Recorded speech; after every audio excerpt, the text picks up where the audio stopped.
Bonjour à toutes, bonjour à tous sur la chaîne Bien-être, la chaîne Harmonie. Donc on reçoit avec grand plaisir aujourd'hui Béatrice Fornari. Bonjour Béatrice. Coucou, bonjour tout le monde, bonjour Sandra, enchantée. Alors donc je vous rappelle, hein, Béatrice Fornari qui est spécialiste en intelligence émotionnelle et qui est également comédienne. Donc elle amène en fait le jeu des émotions où elle parle des émotions à travers des spectacles, hein, donc à aller voir. Et de manière aussi très ludique, très sympa, avec le sourire toujours. Donc surtout, voilà, suivez bien Béa parce que c'est très sympa, c'est très agréable et on se marre, on rigole avec Béatrice Fornari. Il y a des chances qu'on rigole.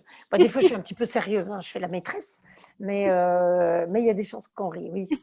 Merci Sandra pour cette introduction qui définit bien ce que je fais. Parce que, Oui, tu vois, juste pour dire comme ça, l'intelligence émotionnelle, des fois, on se dit, c'est quoi le délire, comme ils disent les ados. C'est que d'un côté, tu as l'intelligence et de l'autre côté, tu as les émotions. Comment tu peux faire pour mettre les deux ensemble? Bah, juste partir du principe que quand tu as conscience de ce que tu vis émotionnellement, ton intelligence va te permettre d'ajuster, de calibrer et de te permettre de te sentir mieux. Parce que tu vois, c'est comme je disais à la première fois, là, tout se passe dans notre boîte, là. Donc voilà, plus on sait comment elle fonctionne, notre mécanique, mieux on se sent. tout à fait, tout à Donc fait. Et donc en plus voilà. aujourd'hui on va aborder un sujet, alors un sujet donc qui est assez décalé et qui est très intéressant parce que ça permet de voir les choses d'une autre manière. C'est le sujet du loup, le loup. Donc Le qu'est-ce sujet que du ça loup. veut dire? Alors moi, c'est un sujet que j'adore parce qu'en fait, tiens, par exemple, si je te pose la question, mais j'invite toutes les personnes qui nous regardent à se poser la question, quand on vous dit loup, le loup, bah, qu'est-ce qui vous vient à l'esprit? Moi je pense au petit chaperon rouge à chaque fois. Ok, le petit chaperon rouge. Est-ce qu'il y a d'autres choses qui te viennent? Il y a une espèce de peur aussi qui m'envahit. Je pense que c'est lié à l'enfance, ça. Voilà cette image du loup qu'on a, le méchant loup qui veut nous manger, qui veut nous attraper, qui veut nous tromper. Voilà, il y a tous ces côtés-là. Et après, si je reviens à quelque chose de plus rationnel et que je visualise un loup en tant qu'animal tel qu'il est, ben, j'ai plus les mêmes images. À ce D'accord, moment-là, je vois plutôt, j'ai le côté sauvage qui arrive, mais pas le côté sauvage méchant, le côté sauvage qui vit en liberté, qui vit en groupe, en meute, qui se promène, voilà, qui chasse, mais avec un côté vraiment plus apaisé quand même, plus tranquille, plus doux finalement qu'au départ. Si je dis juste loup comme ça, je pense que c'est le côté plus enfant qui revient. Je me dis, oulala, attention au loup, quoi, comme on dit, hein. c'est ça. Attention au loup. Alors, il y a plein, là, il y a plein d'expressions sur le loup. Je reviendrai sur la symbolique du loup, en tout cas les représentations, mais c'est sûr que quand on dit il y a un loup, ou Mhm. quand on dit quand c'est flou, c'est qu'il y a un loup, tu vois, qui est une phrase qu'a prononcée une femme politique il y a quelques années de ça, ben, ça veut tout dire, hein. C'est Mhm. que quand c'est flou, c'est qu'il se passe quelque chose qu'on ne comprend pas. Alors, à la base de la base, loup-pouce, le loup, ça a plein de significations différentes. Évidemment, c'est l'animal, mais c'est aussi le poisson, c'est aussi un masque, un filet de pêche, constellation astrale, on parle du loup, une machine de guerre et surtout un loupé. Mhm. La suite du loup, c'est louper quelque chose, c'est rater. Bon, c'est un truc un peu, voilà, c'est pas ce qui nous plaît le plus, c'est pas ce qui va nous mettre dans le meilleur état émotionnel, tu vois. Oui. Et au 19e, comme ça, en couture, par exemple, un loup, c'était un ouvrage qui était mal exécuté, qui était Mhm. mal fait. C'était une pièce qui était manquée chez les tailleurs, chez ceux qui faisaient du vêtement dans la mode. Et en théâtre, moi qui fais beaucoup de C'est pas un théâtre, un loup, un masque aussi, exactement.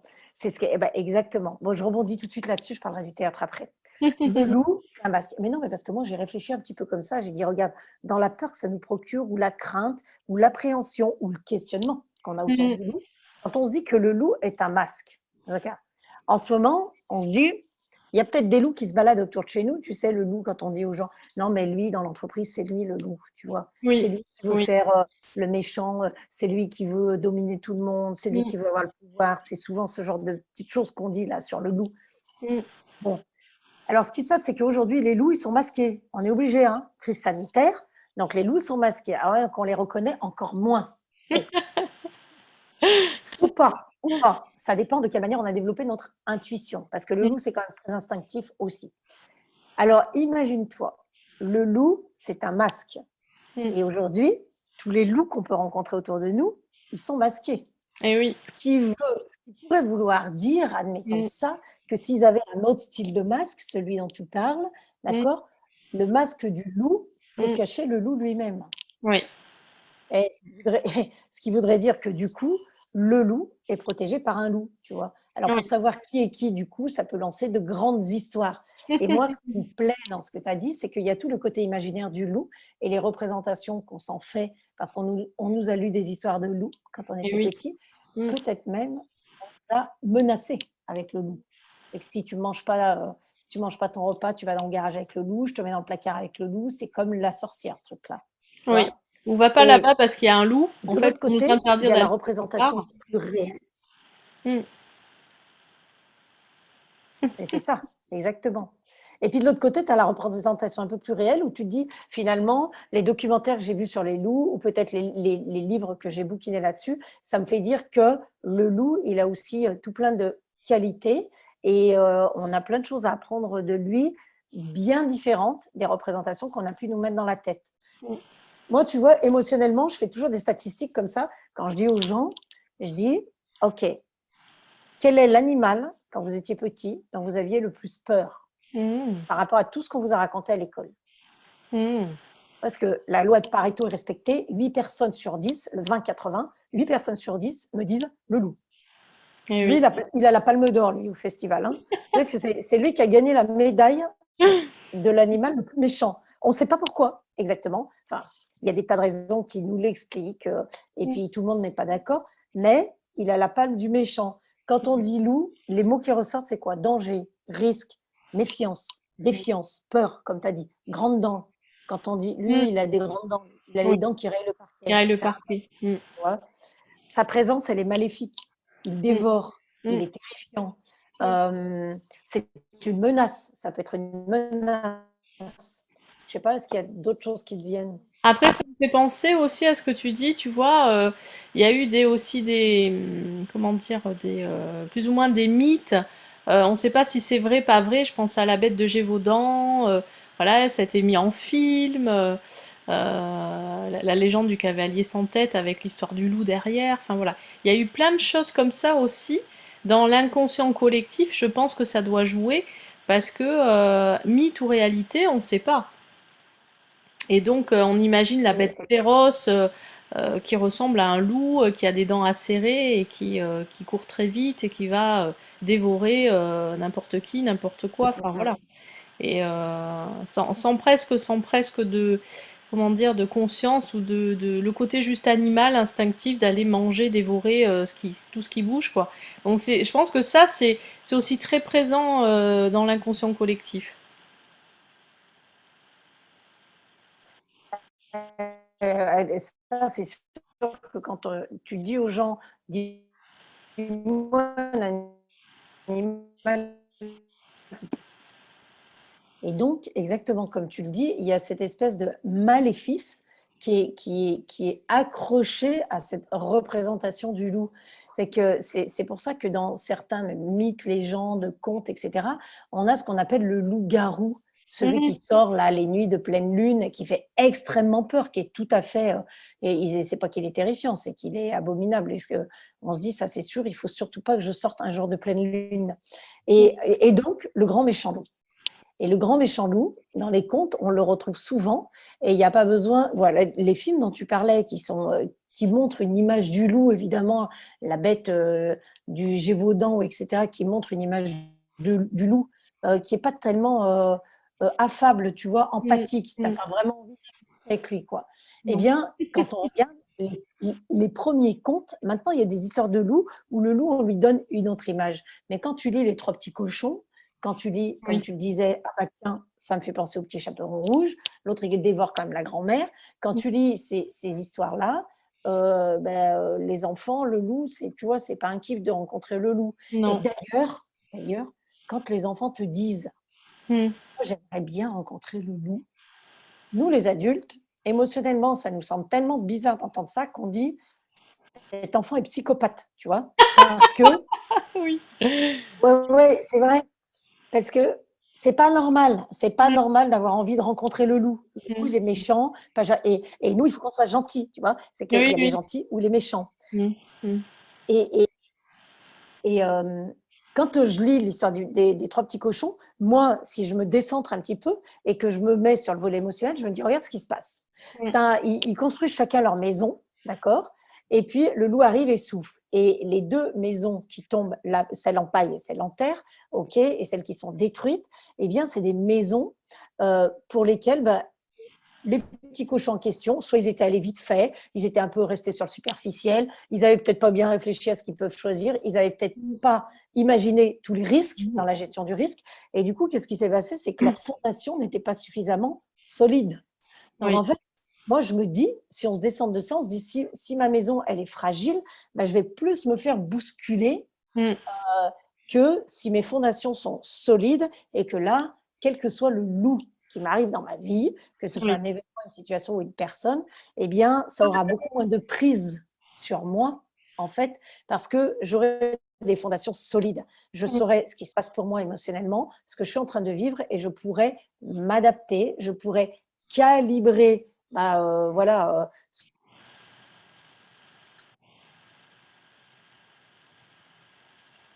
tu vois, plus, moi, cette histoire des trois petits cochons, elle me fait comprendre que plus on va être solide à l'intérieur de soi, plus on va comprendre comment on fonctionne. Mais moi, je bosse que sur les émotions, plus on va avoir la possibilité, la capacité de prendre conscience de là où on est et de ce qui vibre, et bien plus on va pouvoir s'ajuster Mm. et s'adapter et donc calibrer émotionnellement ce dont on a besoin. Okay, j'adore cette histoire des trois petits cochons que moi, j'ai mise complètement dans un autre sens, mais avec ce loup qui finalement, le loup, il détruit ce qui n'est pas solide, quoi. Oui. Il Mm. détruit ce qui est fragile. Mm. Et à ne pas vouloir aller, nous personnellement, chercher nos fragilités, nos vulnérabilités, bah, qu'est-ce qui se passe? C'est que de toute façon, il y a toujours un loup qui les trouve. Ça, Eh c'est oui. obligatoire. Oui. Et donc, comme on n'a pas appris à apprivoiser nos vulnérabilités, et là, je parle vraiment dans notre système émotionnel, je sais pas, la peur de ne pas être aimé, la peur d'être abandonné, la peur d'échouer, toutes ces peurs-là qui Mm. tiennent toute la place et qui, du coup, nous bousculent émotionnellement, ben, on ne veut pas trop les voir ou on ne sait pas trop où elles se trouvent. On dit, tu sais quoi, laisse-les, mais t'inquiète pas, il y a Mm. toujours un loup qui va venir les chercher, hein, si nous, on n'y Ah va oui. pas. Et du coup, quand on a construit une belle maison en béton, ça nous permet d'accueillir les gens en ouvrant les portes, en ouvrant les fenêtres, et ça nous permet de donner et de recevoir en étant solidement ancré. C'est ce qu'on appelle un ancrage Mm. émotionnel. Et Mm. c'est OK, ça, on est bien avec ça, on se sent moins bien avec ça ou moins à l'aise, mais on le sait. Et Oui. donc, à chaque moment, on peut l'ajuster, même si on met toute notre vie à ça et que de toute façon, nos peurs, elles partiront jamais. On aura toujours peur du loup, parce qu'il y aura toujours un loup quelque part Mhm. qui n'est pas forcément bienveillant. En tout cas, nous, on va le prendre comme ça. Tu vois. Tout à fait. Tout à fait. Et c'est comme dans la comptine, là, promenons-nous dans les bois. Hein. Oui. Ça, c'est exactement caractéristique de ce qui se passe pour nous. Mm. Je parle Mm. avec les émotions. Tu vois, Oui. la peur. Quand on joue avec les enfants, à Mm. promenons-nous dans les bois, on est dans la salle de jeu, Mm. là, et là, on a peur. Tu vois. Mais les enfants, Mm. ils sont trop contents. Parce que les enfants, ils adorent avoir peur. Donc, tout ce qui est construit à l'école, dans les histoires qu'on raconte, c'est Mm. fait pour apprendre à apprivoiser ces peurs, à les Oui. dépasser. Voilà. Oui. Donc, on travaille dessus. Sauf Mm. que nous, les enseignants, on n'a pas forcément les moyens de Mm. travailler sur les peurs. Donc, on raconte la comptine et on s'en tient là. Eh Et oui. peut-être qu'en fait, ça fait 2 fois plus peur au gosse quand il est plus grand, parce que ça Ah. lui a développé Mm. émotionnellement des circuits qu'on ne Mm. maîtrise pas. Plus, Mm. alors que le C'est but ça. n'était pas là. Tu vois. Mm. Mais regarde le truc, c'est qu'on fait promenons-nous dans les bois pendant que le loup n'y est pas. Oui, c'est ça. J'aime Donc beaucoup d'ailleurs. voilà, bah là on est cool, hein, tu vois, c'est genre la petite balade du dimanche, quoi. Voilà. Donc on se Mm. promène, tac, tac, promenons-nous dans les bois pendant que le loup n'y est pas. D'un coup on s'arrête, on se dit, si le loup y était, il nous mangerait. Oui, Ça, c'est ça. c'est une croyance. Ouais. On n'en sait rien en fait. Et Oui. parce que moi j'aime bien dire comme ça, je dis on n'en sait rien parce que figure-toi que jusqu'à maintenant les seuls loups qui t'ont jamais bouffé, ce sont les loups de Wall Street. Ah, ou pas. Tu vois? Et j'aime bien cette expression du loup de Wall Street parce que le loup de Wall Street, ça raconte l'histoire d'un, comment il s'appelle lui? Jordan Belfort ou quelque chose comme ça. C'était un courtier et lui, il a développé une technique de persuasion avec des ancrages émotionnels. Mmh. Et en fait, lui, il se faisait la maison du petit cochon en béton. Donc, il avait des ancrages émotionnels puissants, positifs, et c'était olfactif. Hein. Lui, c'était de l'odeur. Ah. Donc, c'était quelque chose qu'il sentait. Mmh. Et c'était olfactif. Et ça lui donnait une puissance de malade, une confiance de malade. Et ce qui fait qu'il vibrait tellement ce qu'il était en train de dire, tellement il se sentait en confiance en lui et émotionnellement dans un état de joie et d'enthousiasme, en haute énergie, qu'en Mmh. fait, il vendait ce qu'il voulait à tout le monde. Et sa méthode, Mmh. qui s'appelle, je ne sais plus comment, mais je vais retrouver le nom d'ici peu, Mmh.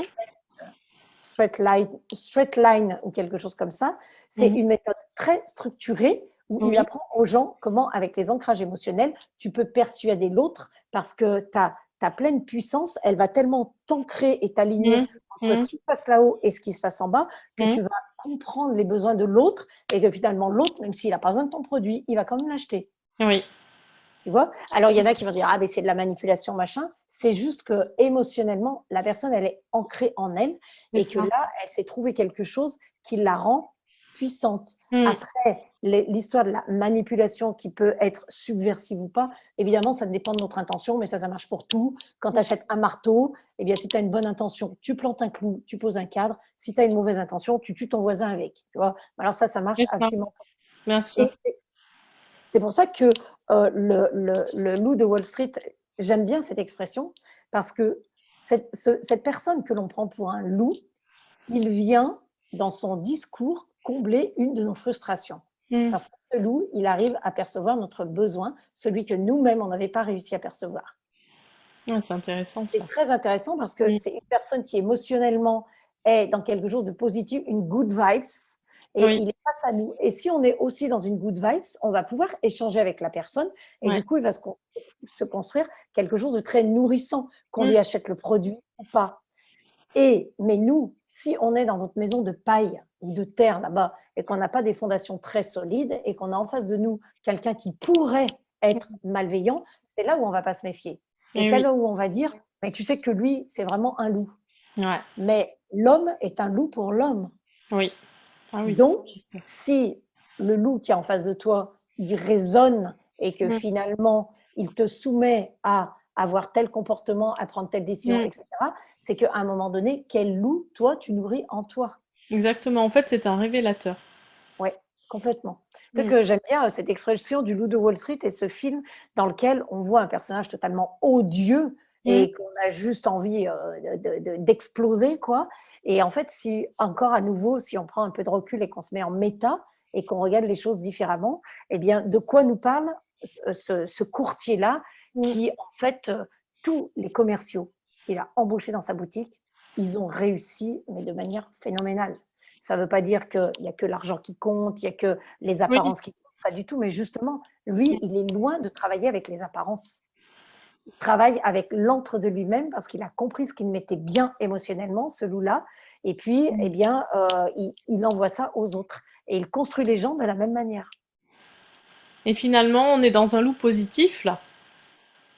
Ah bah, ça dépend comment on le voit, mais le film ne montre pas forcément ça. Mais en Mmh. vérité, quand tu regardes les techniques qu'il y a derrière et quand tu regardes ce personnage, il avait une intelligence de malade et il Mmh. s'est aperçu que la seule chose qui mettait les gens en mouvement d'un côté ou de l'autre, c'était les émotions.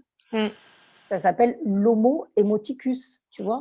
Mmh. L'homme est un être d'émotion, on ne peut pas dire autrement que ça. Et toutes ces histoires qu'on raconte autour du loup, eh bien, évidemment que c'est la peur. Donc ça, c'est l'émotion suprême, c'est le cloud de tout. Parce que heureusement qu'on a peur. Moi, quand je monte sur scène, j'ai une peur de malade. Hein. Et Mmh. ce que j'apprends à faire, c'est à apprivoiser cette peur, à la mettre de mon côté. Et je lui dis merci. Parce Mmh. que si je n'avais pas peur, j'irais sur scène sans apprendre mon texte, j'irais sur scène Et aller oui. à la cool comme ça. Mmh. Et donc, je prendrais des risques inconsidérés. Je me mettrais en danger, en Oui. grand danger. Mmh. Et donc, le loup, c'est souvent synonyme de danger, risque, menace, parce Oui. qu'il nous fait peur. Mmh. Mmh. Mais la peur, c'est pas forcément danger, risque, menace. Mmh. Ça dépend comment on la prend et surtout comment on en fait notre ami. Parce que tout la à fait. peur, c'est une alliée. Tu sais qu'il y a des Mhm. gens qui me disent, moi, je voudrais travailler sur mes peurs, que ça, plus avoir peur, par exemple, de parler en public. Mhm. Je lui dis, je vais t'annoncer deux nouvelles, une bonne et une mauvaise. Laquelle tu veux en premier? Bah, la bonne. Alors, la bonne, c'est que évidemment, tu vas être capable de le faire. Évidemment, tu vas pouvoir le vivre et en plus, tu vas adorer ça et tu vas avoir des tas de feedbacks positifs et ça va faire augmenter ton estime de toi, ta valeur personnelle et ça va comment reconstruire ou renforcer ta confiance en toi. Donc, tu vas aller toujours plus haut là-dedans. La mauvaise nouvelle, c'est que tu auras toujours peur de parler en public. Et heureusement, parce que si tu bosses avec moi, je ne vais jamais te faire enlever ta peur. On va aller chercher de quoi parle la peur parce que derrière la peur, il y a Mhm. toujours notre système de croyance. Eh oui. Qu'est-ce qui fait que l'on a peur du loup? C'est que l'on croit qu'il est méchant, on Eh croit oui. qu'il va nous manger, on croit qu'il va nous faire du mal, on croit qu'il va nous attaquer, on croit qu'il va nous planter ses dents. Bon, enfin bref, on croit tout un tas de choses. Et Mhm. du coup, on a une peur panique. Et si maintenant on transforme nos croyances, eh bien notre peur, elle va se transformer aussi. Eh oui. Mais enlever la peur, on ne pourra jamais. Mhm. C'est une hérésie de vouloir enlever ses peurs, quelles qu'elles soient. Des fois, il y en a qui me disent, là, pendant la crise que nous traversons, moi, Mhm. Béa, par rapport à d'autres gens, je suis un peu tranquille parce que moi, j'ai pas peur de mourir. Mhm. Alors, je leur dis, tu sais que tu as peur de mourir quand même, en fait. Hein. Ça, c'est une histoire que tu te racontes. Parce que si tu n'avais pas peur de mourir, tu traverserais la route n'importe comment. Tu Ah vois? oui. Mhm. Si tu n'as plus peur, vraiment plus peur, bah, tu t'en fous des voitures parce que finalement, s'il y en a une qui te percute, tu meurs, quoi. Donc, Ouais, c'est bah, ça. voilà, tu meurs. Parce que tu n'as pas peur de mourir, tu t'en Mhm. fiches. Mhm. Et tu vois, et en fait, c'est ça que je veux dire, c'est que imaginer qu'on peut vivre sans peur, c'est extrêmement dangereux. Les personnes qui ont une Damasio, c'est un neuroscientifique, les personnes qui ont une altération ou même du système limbique, c'est-à-dire du Oui. cerveau qui Mhm. gère tes affects et qui n'ont plus de peur, par exemple, plus d'émotions, c'est extrêmement dangereux pour eux. Il faut que les Mhm. personnes autour soient vigilantes. Ils sont capables de signer n'importe quel contrat, ils sont capables de prendre n'importe quelle décision, ils sont Mhm. capables du jour au lendemain de faire une valise, de faire ci, de faire ça. Il n'y a pas il n'y a pas de construction, il n'y Oui, a pas de chemin, voilà. Donc, notre système émotionnel, on en a besoin. bien sûr. Si on l'étouffe et qu'on le nie, ben, à un moment donné, on va exploser ou imploser. Mhm. C'est ce qui peut nous amener au burn-out. Et Oui. puis, si on le fait revenir à la surface en l'accueillant, en disant, écoute, c'est pas cool, mais là, vas-y, je te laisse 2 heures. Après, eh bien, c'est comme ça qu'on apprend petit à petit à être mieux avec soi-même, quoi. Mhm. Avec nos loups. C'est Ou ça. C'est nos loups. voilà. Nos loups, tout à fait. Regarde, moi, si juste on dit comme ça aux personnes qui sont là, si on avait une, deux expressions sur le loup, comme ça à donner. Parce qu'il y en a Mhm. plein, le pauvre. Lui, je te dis, il est tanné, lui. Hein, il a des expressions pour lui. Il y en a des tonnes et pas forcément avec une vision bien positive. Mais est-ce qu'il y en a une qui deviendrait comme ça? Euh, Non. Je suis désolée, j'ai pas d'expression qui me vient. Alors ça, c'est un petit jeu que je vous propose de faire. Peut-être que, tiens, dans votre tête, vous avez l'expression «à pas de loup» ou «j'ai une faim de loup» ou Ah oui! les loups ne se mangent pas entre eux, ou se jeter dans la gueule du loup, crier au loup, euh, Ah, tout euh, ça, oui. tu Ouais, ça vois, m'est faire pas rentrer venu maintenant que je dans les la entends, bergerie. oui, effectivement, mais voilà. Et en fait, ça c'est intéressant parce que qu'est-ce qu'on met derrière? Par exemple, quand on dit j'avance à pas de loup. Mm. C'est que tu as déjà vu un loup avancer, toi. En fait, c'est peut-être pareil qu'un chien ou un chat, mais on ne dit pas j'avance à pas de chat. Non. On dit j'avance à pas de loup. Bah, c'est la Qu'est-ce qui se prudence. passe? C'est le C'est la calme, la prudence, prudence, on fait attention. c'est Mm. ça. Mm. On fait attention, on y va tranquillement, on n'est pas pressé, on est patient, comme les Ouais. loups, en fait. Mm. Mm. Je Par visualise exemple. vraiment les pas qui se posent doucement. Tu vois, un peu, ça rejoint un peu l'expression marcher sur des œufs, tu vois. Mhm. Et, mm. Tu vois? Et c'est par exemple quand on dit crier au loup aussi. Alors, crier au loup, cette expression, à la base, elle veut dire attention, il y a un danger. Mm. Donc, je crie au le loup, attention, attention, cachez-vous. Bon, ok, d'accord. Il y a un loup, Mm. il y a quelque chose qui ne va pas. Oui. Sauf que cette expression, elle a été un peu, on va dire, transformée comme ça. Mm, mm. Et que maintenant, quelqu'un qui crie au loup, c'est quelqu'un qui va dire attention, attention, il y a un danger. Et Oui, en fait, oui, c'est pas forcément avéré, c'est pas forcément réel. oui. Mm, C'est mm. l'histoire du petit garçon qui dit attention, attention, il y a un loup. En fait, c'est pas vrai, il y en a pas. C'est C'est juste pour ça, qu'on fasse attention à lui et que le jour où il y en a vraiment un, bah, personne va venir le sauver. Tu vois. exactement, c'est ça. Oui. Et ça, c'est intéressant. Pourquoi on dit crier au loup? C'est Mm, quoi le problème? C'est parce que le loup, franchement, c'est vraiment un truc gravissime. C'est que mm. si tu as le loup en face de toi, t'es mal, tu vois, ou dans ta vie. Et moi, c'est ça que j'aime bien dans cette comptine là, pour finir un petit peu, avant de finir sur une note plus positive, parce qu'à la fin de la comptine du loup, Mm. finalement, tu sais, quand on est dans notre forêt là, et puis on l'a pas vu le loup. S'il y était, il nous mangerait, on ne sait pas. Bon, bah, comme il n'y est pas, il nous mangera pas. Ok, pas trop d'intérêt dans cette phrase, mais admettons.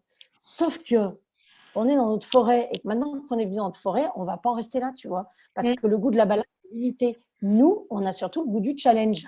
Mm. Donc, qu'est-ce qu'on fait? Tu sais quoi? Je vais bien vérifier. Je vais vraiment vérifier s'il n'y a pas de loup. Mais on fait ça dans notre vie tous les jours. Je dis, attends, je sais que là, intuitivement, il y a un truc qui n'est pas cool, mais je vais quand même y aller.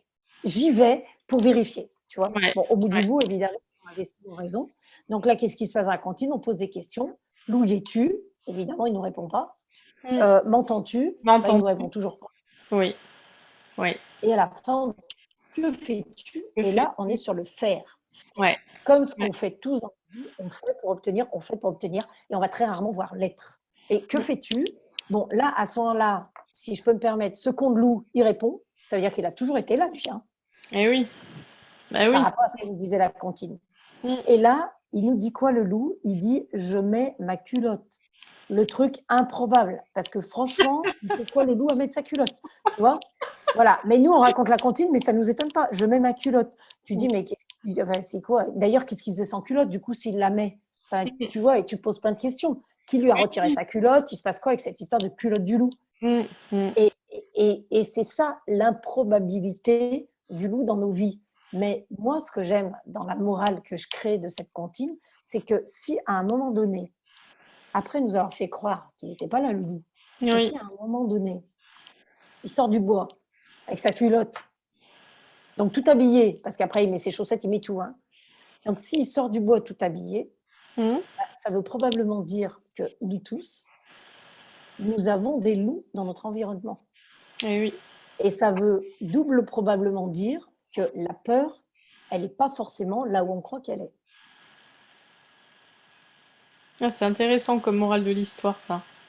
Et j'aime bien ça parce que émotionnellement, ça te décentre un peu de ce que tu peux penser à la base. Et Mm. c'est ça tout l'enjeu de travailler son intelligence émotionnelle, c'est de Mm. se dire, voilà, j'ai peur de ça, mais en fait, cette peur-là, qu'on est capable de verbaliser, elle cache évidemment d'autres peurs qui sont liées à des croyances qu'on ne connaît pas. Et puis, on en découvre tous les jours aussi.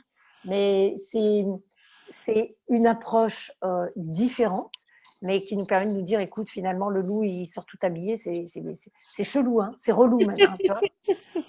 Donc, ça veut dire que nous tous, autour de nous, on a des loups et pourquoi pas en nous. Tu Mm. vois. C'est peut-être nous le loup. Le meilleur loup de nous-mêmes, c'est peut-être nous. Parce que quand on voit comme les loups, ils aiment s'amuser, c'est les champions du monde du jeu.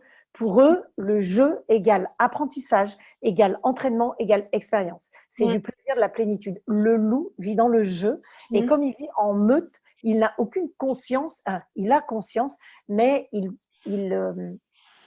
vit l'intergénérationnel comme une chance et comme une opportunité. Alors quand on voit dans certaines équipes ou dans certaines familles ou entre les amis, ce qu'on peut entendre parfois, tu vois, Oui. et ce qui peut bousculer beaucoup émotionnellement parce que ça crée des conflits, Mm. eh Mm. bien le loup, lui, il joue, tout le monde joue avec tout le monde a sa place dans la meute, Mm. chacun sait quel est son rôle, quelle est sa mission, et pourtant tout le monde joue ensemble parce que tout le monde grandit ensemble.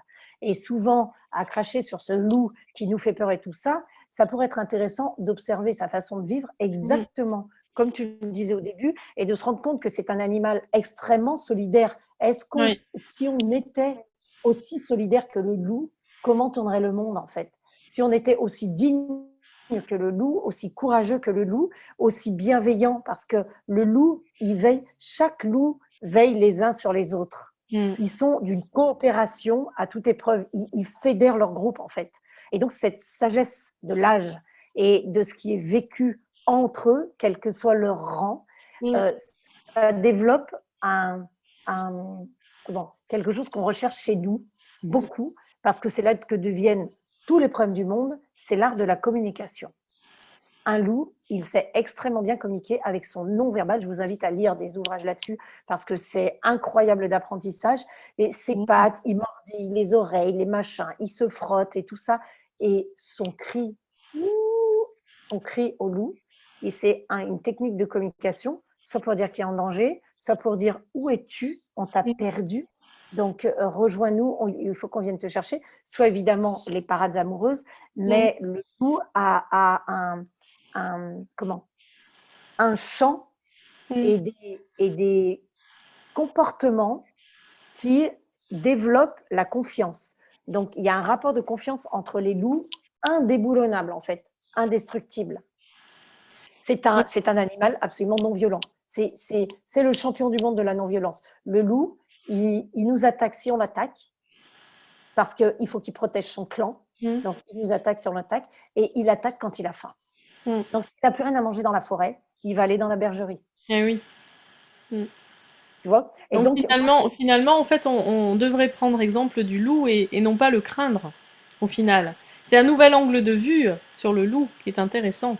ouais. Et au final, imagine que si le loup qui fait tant peur, c'était nos émotions, parce que loup égale peur, et la peur fait partie de nos émotions. Mais du coup, comment je regarde cette peur-là? Exactement comme tu le dis. Est-ce que je devrais plutôt m'en inspirer et me dire, franchement, waouh, tout ce que je peux apprendre de ça pour évoluer? Ou Mm. est-ce que je devrais continuer à craindre systématiquement mes peurs, pensant qu'elles m'enferment ou qu'elles m'asphyxient? Mm. Et sans mesurer tout ce qu'elles m'empêchent de faire, quoi. Mm. Très intéressant. Tu vois? Et je ne sais pas si j'ai encore 2 minutes pour Mm. raconter une petite histoire sur le loup. Mm. Ok. Vas-y.